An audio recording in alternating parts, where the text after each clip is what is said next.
Hi, welcome back to episode 61. Boy, we've been through a lot, haven't we?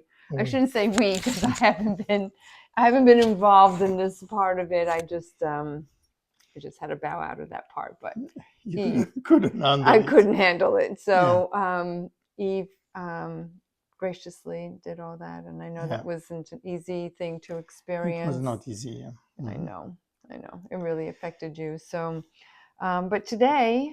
So today we're going to have a little bit of a different experience, a different presentation. We're going to go through some readings from the Legacy of the Three Marys, the book that has been translated in English. Right. And I think it's very important because we're going to be talking about the meeting between Myriam, Mary of Magdalena, with the extra-terrestrial Elohim. Okay. They meet and he tries to explain to her what is happening. Right. So I think it's very important. And then after the reading, we're going to be talking about some points that are not obvious during the last three presentations, but which are very important. Okay. Okay? Yeah, sounds good. So let's do that. Okay. Let's go for the reading. So where do you want to start?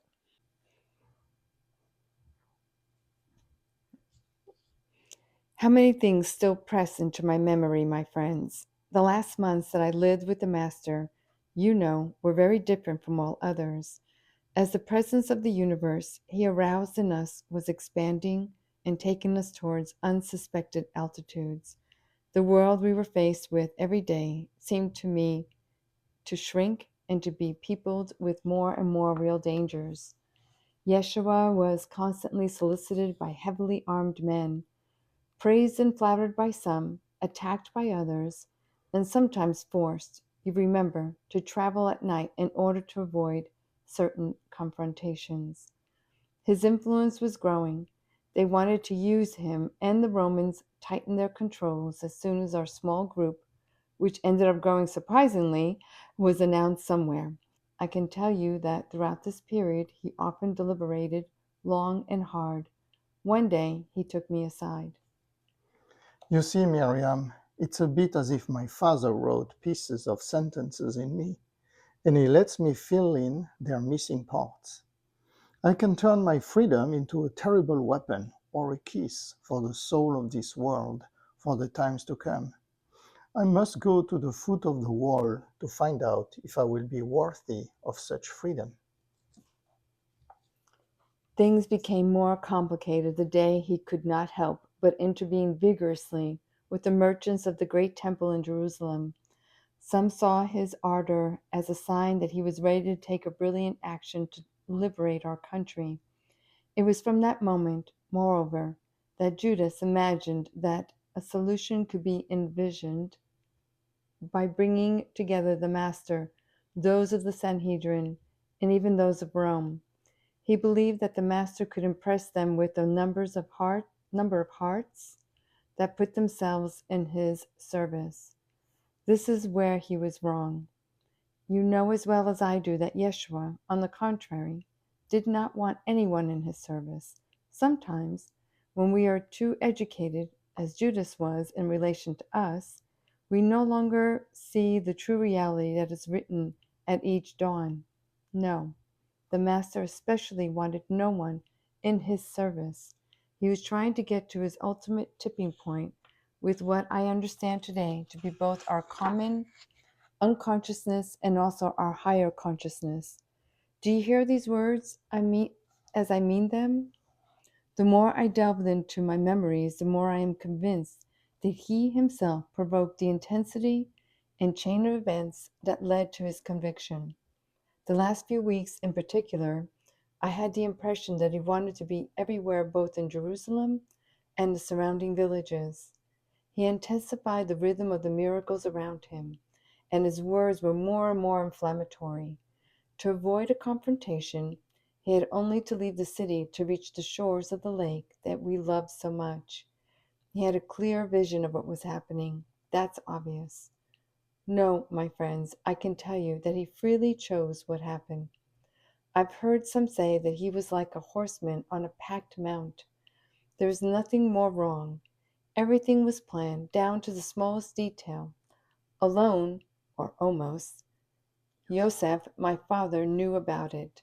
A question presses my lips. I must ask it. What makes you say that, Myriam? Everything was planned. Tell me, is there a secret that you've always kept for yourself?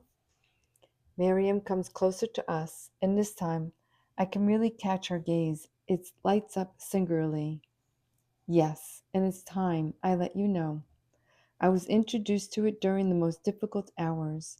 It was just after the announcement of the master's conviction.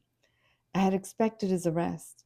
No matter how it came to be, I had also expected the conviction to come down on him and, in a way, on us all. I will not say that I did not feel these two events like two stab wounds, but a part of me was elsewhere, as if I had drunk some long steeped potion. However, I hadn't expected what would soon follow, some parts of which Joseph seemed oddly to master as if he was part of what I would now call a huge, sacred, and luminous plot. Be solid, my daughter, he told me. The Eternal and his angels are more than ever at the side of the Master. If the arrangement is respected, everything will be put in place so that the torture is shortened and your husband still remains alive when we take him down from the post. We will then have to act quickly. Keep this to yourself. How do you know that, Father? I mumbled. There, Joseph hesitated a moment, and then he resumed. That's what they told me. Who are they? The Elohim, my daughter, the ones the scripture speaks of, they are here. Did they talk to you? More than that, they came to see me and educated me. What more can I tell you? The night that will follow the torture, do all that is possible for you to approach the tomb you know, and where I will have deposited the Master. You will probably understand. I could not learn more from him. My father was not quite himself those last few days. He was obviously serious, but at the same time in charge of something very, very heavy. Despite this, I thought I could sense an astonishing serenity in him behind the deep furrows of his bare forehead. Before leaving, for I did not know where, he simply added, "Watch out for yourself and the others. It could be dangerous." My friends, I will not tell you about the abominable hours when I followed the Master as best as I could to the place of the condemned. We are here to evoke the most beautiful, not the most terrible, even if in the heart of the horror great things have been accomplished despite everything. I just want to tell you that clinging on to Myriam, I tried to totally present at all times. There was there wasn't a soldier whose gaze I didn't want to my face, not a look from Yeshua that I wanted to lose any meaning, not the smallest breath coming from his chest that I didn't want to support with my own. Miriam, in her incredible strength, spoke to me several times, but I did not understand what she was saying to me. As for you, I knew you were there, right next to me. Alas, I could only perceive you in a kind of haze.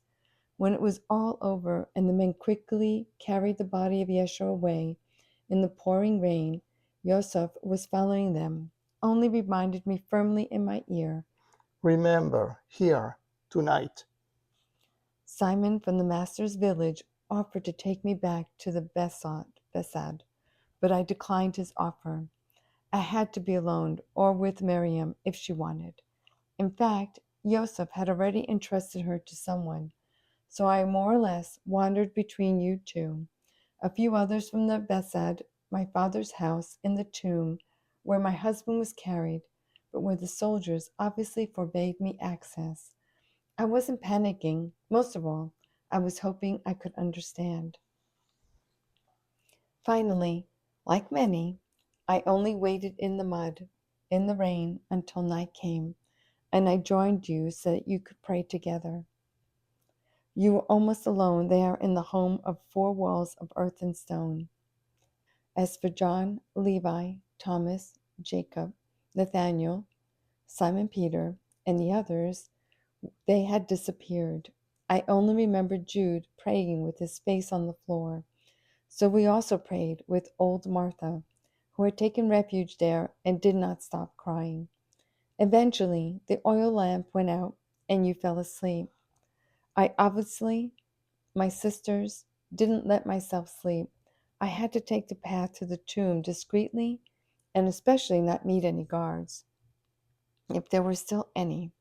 I don't know what gave me the certainty that the time had come.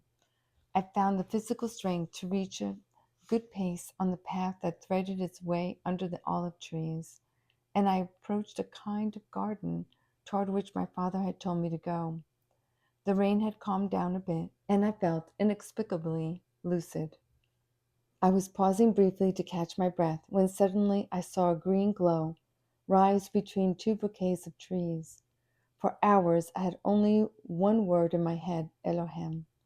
However, I knew so little the details of the scriptures, and I had so rarely thought of their presence in my life. How could this name, mysteriously pronounced once by Yosef, appear to me now as a key to join Yeshua, my husband, the Master? Encouraged by Yosef's words, I walked toward the green light without the slightest apprehension. A man stood in its center. He was walking toward me. When we were about 10 paces away from each other, he stopped. The green glow had stayed behind him, yet it was bright enough that I could see him clearly. He was almost of the same stature as Yeshua, and also wore a long white robe. His hair was abundant and long as well. His face was, on the other hand, beardless and without the smallest wrinkle. He immediately smiled at me as if to reassure me. Is that you, Myriam? He said with a little strange voice. It's my name, yes, but there are many others who wear it. So, it is you that I am looking for. Are you the angel of the Almighty? I stammered. That is the name you can give me, but many others wear it too. His answer sent me to the ground, my face on the ground. Despite this, I found the strength to ask, Are you here for my husband? Get up, Myriam. It is, of course, for Master Yeshua, but also for the women and men of this world. Is he alive? He is. Be in peace. However, if we have made you come here, it is much more than to reassure the wife in you. It is to introduce you to the secrets of the great mystery that is currently being played out and which you will have to carry like a cup within your flesh. Your husband has received the blessed one in him, the Christic energy. The state of the blessed one is a principle in which love and wisdom know no bounds. This state, you see, is the quintessence of all that has flourished within the worlds since the beginning of time.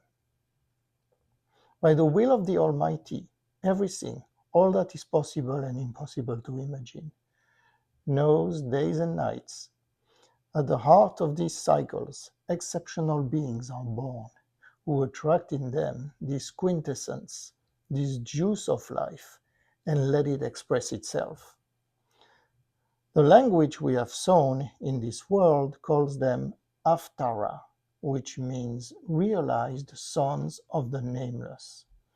Master Yeshua, you understand, is one of these sons. He can give the illusion of bending to the laws of time and man, but no power can do anything against what is written in him. The Blessed One was your spouse because life in him so that he could raise up the cup in you.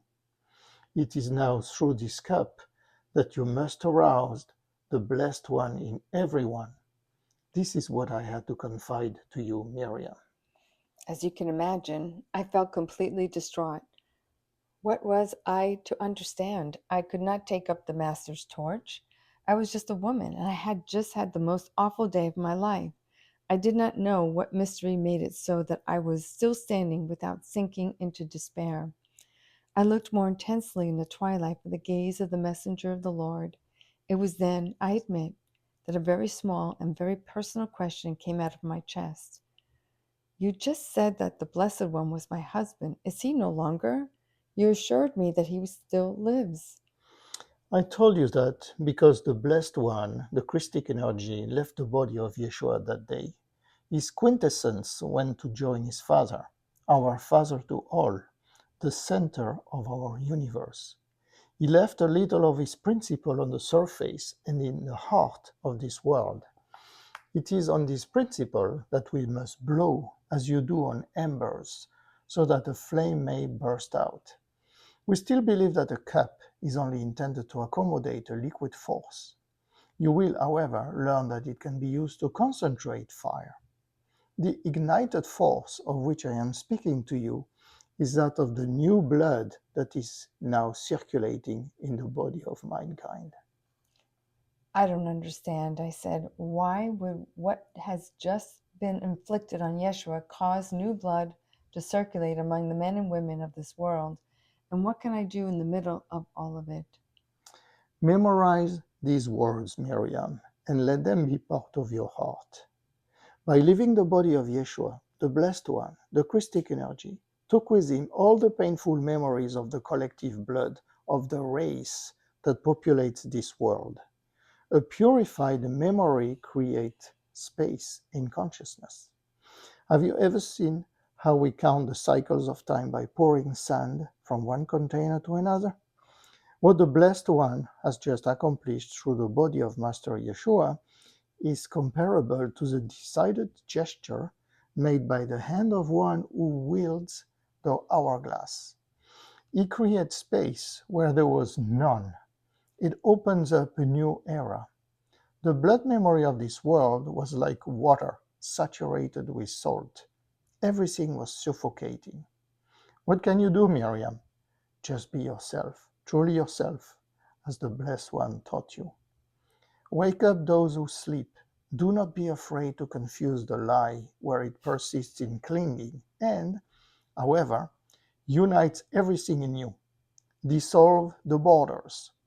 It is the marriage of power and tenderness that the Blessed One has recognized in your soul. I looked at the angel of the Almighty for a long time without saying anything. He smiled at me again, and I looked down. I almost felt ashamed to receive such words. The weight seemed disproportionate to me. But my husband, I finally whispered, as if to bring everything back to a more human dimension and to make it less overwhelming. Your husband is Ashtara, a master who knows how to gather his strength. You will come back to this pass at the very first light of dawn, and you will find him again. The angel then offered me a final smile and left through the green glow that radiated between the trees. He didn't say anything more to me that I remember, but what he'd said was already huge, freezing my thoughts in my head. It seemed to me that the legs were going to give way under me. The rain started again almost immediately, so I went to the bedside, and, contrary to what I had promised myself, I fell asleep, close by both of you. Fortunately, Nicodemus arrived. He dragged me out of sleep, and I quickly shook you so that we could all go to the tomb. When, like you, I saw the silhouette of a man on a horse in the very first rays of dawn, I did not at first imagine that it could be that of Yeshua. I had lost the strange self-control that accompanied me that day before and even during the night, and now I was only shaking. I had to get very close to the rider before I finally recognized Yeshua. At the time, I thought I was going to fall, but one of the two men walking next to the horse caught me by the shoulder, and I stood up. Pressing against my husband's leg hung on the side of the animal. Our eyes were finally able to meet. His were unmanageable marriage of mastery, exhaustion, and love. Yeshua then whispered a few words to me that I will always keep to myself. He also spoke to you, and then, as you remember, the men who accompanied him hurried his horse. It was obvious that no one should find him there. After, I don't really know, my friends. I think we lived the day and those that followed like lost people. Easter was in full swing with its processions, its songs, its clouds of incense, and the blood of the sheep. that flowed in the alleys of Jerusalem, but we were not concerned. Contrary to what many of us thought, I had no idea where the Master had been led. I didn't know if I was happy or terribly discouraged. Only my father and a few men knew about the place of his refuge, but prudence advised them not to say anything. For my part, I immediately understood that henceforth life was always going to be written differently, starting, of course, with my own life. Given the magnitude of what had happened, I didn't even know if I could still consider myself Yeshua's wife. It didn't mean anything anymore. It seemed to me, not since the angel of the Almighty spoke to me. At best, I felt like I had been the Master's partner the entire time everyone received his teachings. As for the future, he couldn't show anything of his face. Our little group didn't seem to really exist anymore. Everyone more or less scattered, and contradictory information was circulating. Like you, I heard everything: that the Master's body had been stolen, that he had regenerated himself and offered himself in glory above the olive trees in Jesem. Then Iscariot had been mounting a plot against him for a long time. I don't know what else. We didn't say anything. That was Yosef's order. Above all, we had to be discreet so that no one would become too heated and to avoid any bloody eruptions of violence. They were long days of loneliness. The name Elohim often came to seek me in the middle of the nights. I then repeated to myself the words heard near the green glow. I sometimes doubt their existence other than in a dream. And then, to recover from all this, there are in me, fortunately, these last words that Yeshua whispered to me like an invisible and wonderful ring slipped onto my finger.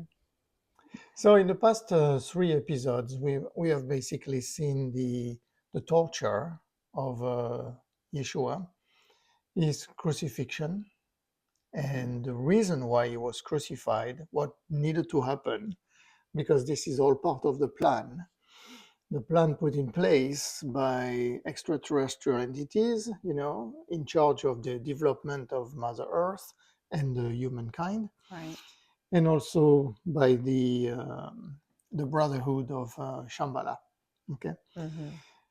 and the third episode was about the regeneration of his body. So, I mean, we are now discovering that he didn't die.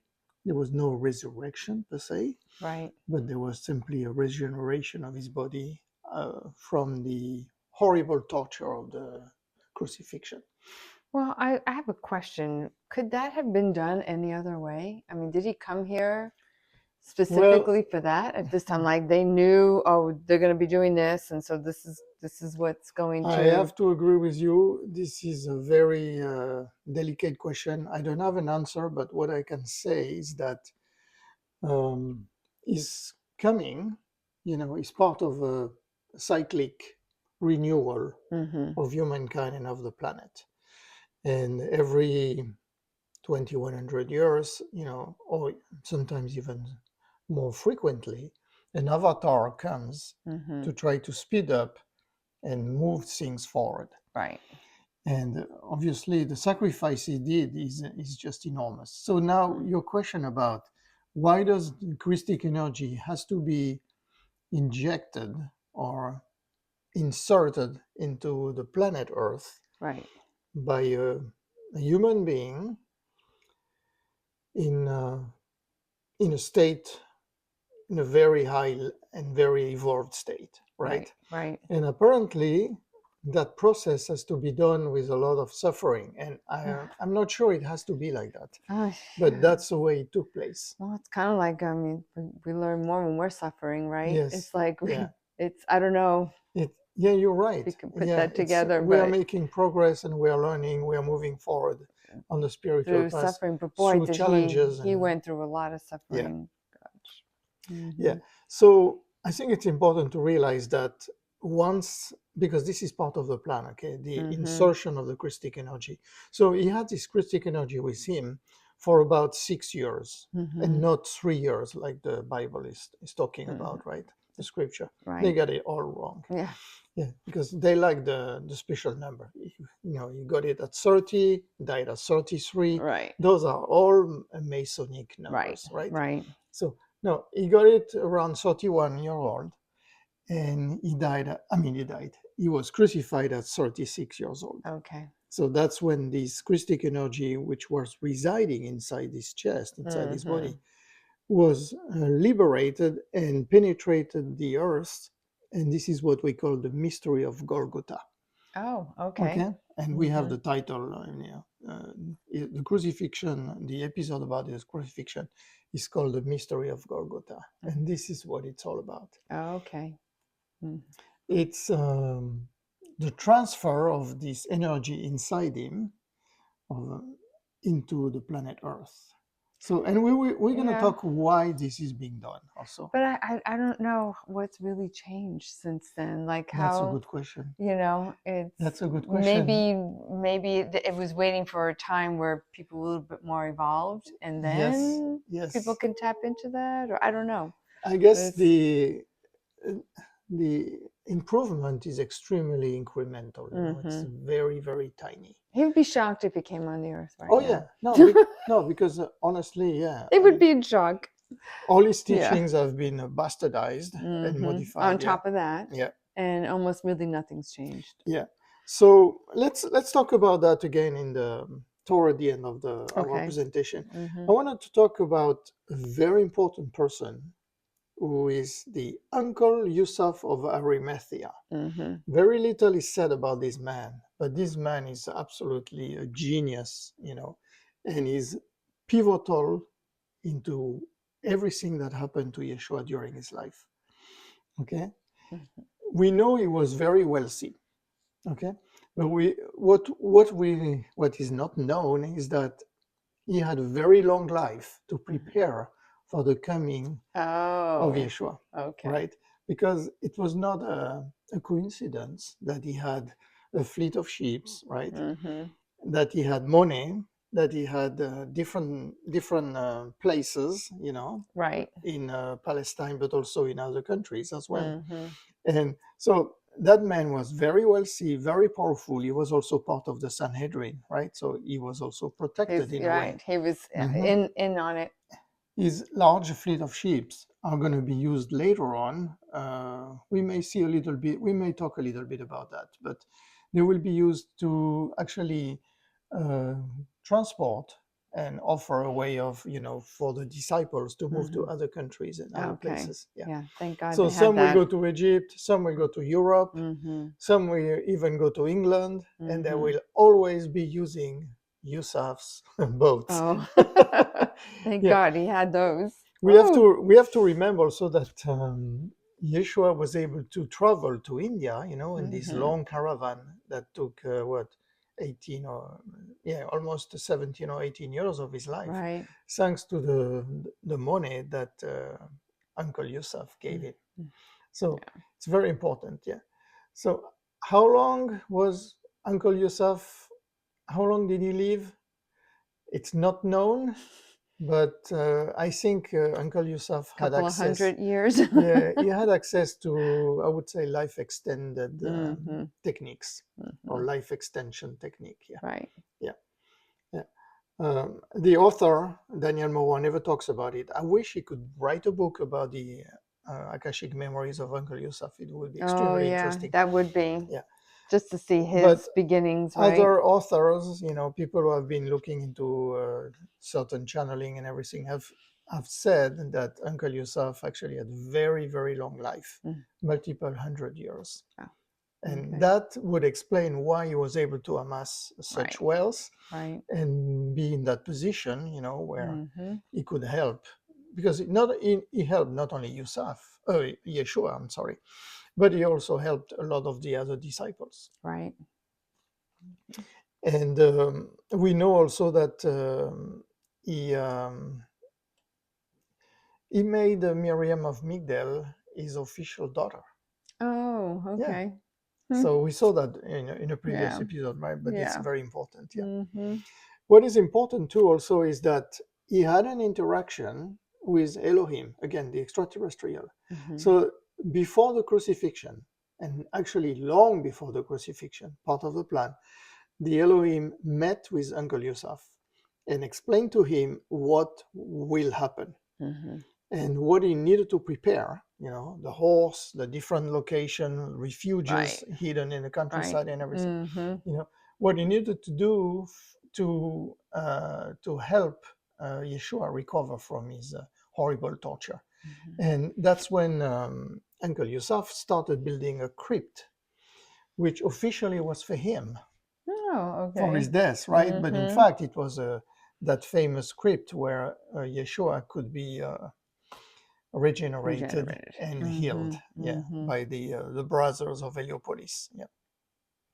So I think we really have to, be very grateful for his influence and his help. Yeah, he played a pivotal role. Yeah. Now, closer to the crucifixion, Yusuf did a fantastic job because he basically begged and bought the Romans so that they will not destroy the legs of Yeshua after the crucifixion.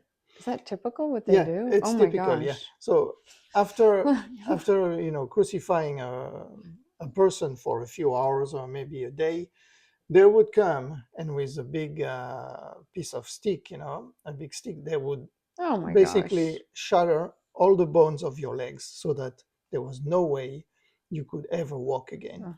Yeah. And I guess it was just to add a little bit more torture, into why it. not? Yeah. Jeez. And maybe, wake up the people who were in a coma state. So Yusuf actually, because of his influence and because of his position and because of his money, was able to buy and pay the soldiers and all the people in charge of the crucifixion to not do that to Yeshua. Thank God. Oof. Yeah, and that's the key point that made him really survive. Yeah, because once your bones are all destroyed, I mean, there is the chances that you can survive are, or even get away to survive. Right. Yeah. Exactly. Yeah. And again, all the stuff he did for Yeshua is just absolutely fantastic. Yeah. And what he will do later, we will see it in the continuation of the book and the life of Yeshua. What he will do later for Yeshua and for the disciples is also extremely important. Yeah. Yeah. So I think Uncle Yusuf, as we call him, Yusuf of Arimathea, is a very important and pivotal character. Absolutely. Of that story. Yeshua definitely needed him. Yeah. Well, I guess there's no accident while he was here. Exactly. No, everything was put in place. Yeah. Everything was planned and everything was put in place. Yeah. So we have to talk about Myriam, his wife, the wife of Yeshua, right? The one who is known as Mary of Magdalene. In our culture. So she's meeting Elohim, and we are going to see that. I mean, we just saw it in the reading, right? Right.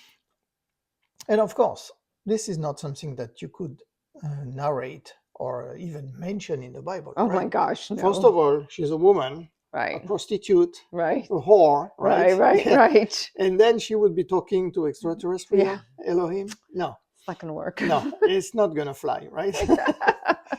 Gee, I wonder why. Yeah. So another point I wanted to bring also is that although it's very difficult to understand exactly the timing on how things happen, but the influence of the Elohim, the extra-terrestrial. I mean, during the crucifixion, and even before and after, their craft is actually cloaked above Jerusalem. Oh. So they are monitoring in great details what is going on. And they are the one creating the heavy rain. Oh, okay. Yeah. And that rain actually is what is putting an end to the crucifixion procession or parade. Right. Per se, all the people standing around. Yeah, because people are saying, okay, it's impossible. Here. Yeah. Right. It's impossible. So, and then, they also do the heavy rain when the body of Yeshua has been taken to the crypt. So because there are guards, Roman guards, monitoring and watching the crypt, right? And at that point, what they're going to do, they're going to create lightning which is actually falling very close to those soldiers. And doing a little hop. yes, Yeah. and this is not mentioned in this book, but it's mentioned in other books, which have been channeled and everything. Right. But they also created that greenish glow Mm. that was coming very close to those soldiers and Mm. freaking them out, Oh, yeah. you know. And that's why they escaped. Yeah, they And left. yeah, and those Roman soldiers, you know, who are, I mean, guards, they used the rain and the heavy rain as an excuse to leave their post, you know. But Okay. that allowed basically the brothers of Heliopolis to enter the crypt and help Yeshua. Yeshua. And also later on, it allowed his uncle Mm-hmm. to come and bring a horse to take Yeshua away from it. Okay. So, yeah. Mm-hmm. So I They think gave him the getaway. right. So the influence of the Elohim and their, you know, their technology Right. is extremely important also Oh, that's pretty in smart. modifying the weather Mm-hmm. above Jerusalem Right. during that time. Yeah.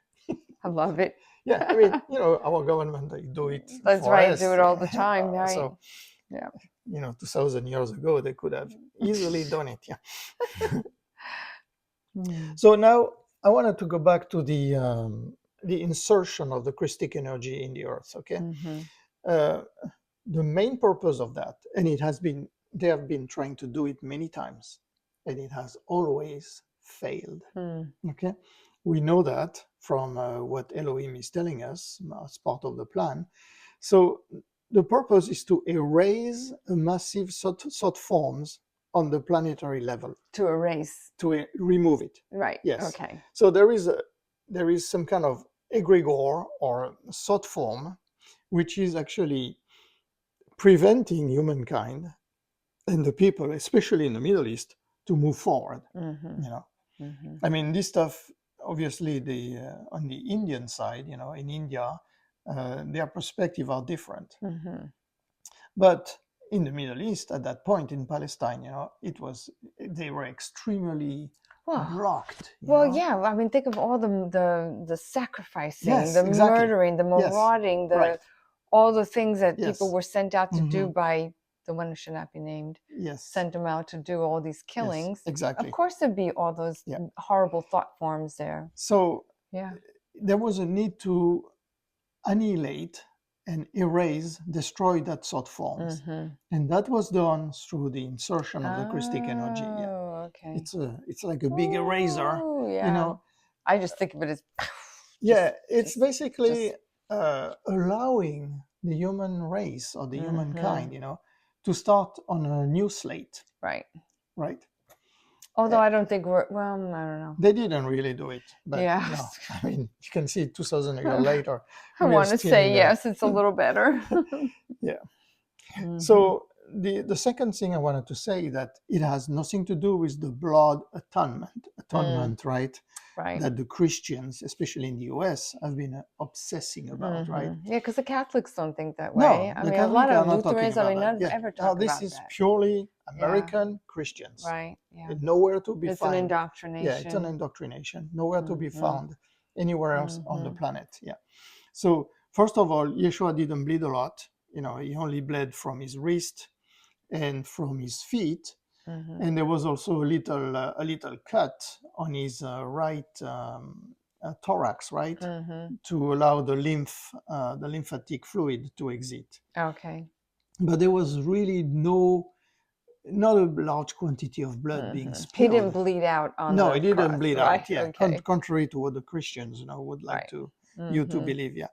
So I think it's important that we just put that stupid concept aside, and we will see where this concept is coming from. It's coming from Saul of Tarsus, right, the famous Paul, and we will cover that in the future episodes. Right. Yeah, he's getting a lot of press lately. Yeah, he's getting a lot of press. Yeah, negative press. Yeah. Right. But that's what he deserves, really. So again, you know, this process of trying to refresh or clean the thought forms around the planet have been done multiple times in the history of humankind, you know, with unfortunately very little success. Yeah, and it's kind of sad. Well, it's not. It's that's huge. The way it is. It's huge. It's a lot. I mean, because it's all over the world. Yes.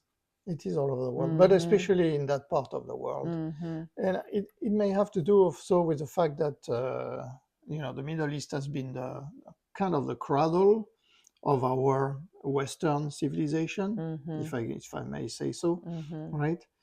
And this is where negative alien races have infiltrated. They are known under the name of Anunnakis. Right. And so they were there. So they kind of keep it all going. Yes. I mean, it's still going. And it's still going on. It's, Yeah, there are portals, there are different things that makes it a very, like a cesspool. Right. Yeah, unfortunately. Yeah. So. But the most important thing is that we have to stay and continue to be light and understand what's happening out there, but not take it in. It's good to be informed, but not to let it. If it starts to get to you, then you need to kind of back off from things. But, right. Yeah. I think again, it's very important to know that Yeshua didn't come to absolve and solve all your sins. Right. Well, we weren't even. Don't get me started. Yeah, I don't see an infant, a baby, a sinner or any. Yeah, he just came to show you what could be done and what are the simplest, the simple way to do it. Yes, the easiest way. Yeah, to follow His words and the 10 Commandments and love each other. That was it. Very simple. Very simple. Yeah. So no more blood atonement and no more of that bullshit. Yeah. Horrific acts. Yeah. Terrible. I agree. Okay, so in the upcoming episodes, we will be basically watching and participating to the long recovery of Yeshua, because it's going to take him a few years. I mean, obviously, his life from that point, I think it's obvious for everybody, right? He's going to go in the background, right? I mean, his role is finished. Right. But he will play minor roles compared to what he has been doing, in other countries later on. And we're going to go in details about that. Yeah. Very interesting. Yeah. Love that. So, so we will talk about Paul also. We will talk about Eleazar again, John, the Apostle John, is known like that. And we will talk about Myriam. We will talk about Myriam, his mother, and his brothers. I mean, they all will be in the picture. And we will go all the way to the end of his life, because he died about between 82 and 84 years old. Wow. Yeah. Okay. Yeah. Interesting. And we'll give the exact location where he died and where his body is located. All these secrets. All these secrets, yeah. Beautiful. Well, thank you so much. And thank you. Thank you for tuning in. And we hope to see you next time.